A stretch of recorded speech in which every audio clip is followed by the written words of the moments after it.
ഞാനോ രാവോ ഇരുളു നീന്തി വന്നു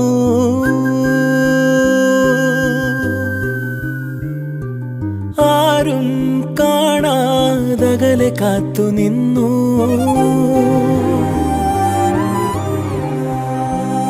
ഒരു കാറ്റായി മഴയായി കിളിവാതിലിൽ വന്നു ചാരേ നിന്നെ കൺപാർക്കുവാൻ.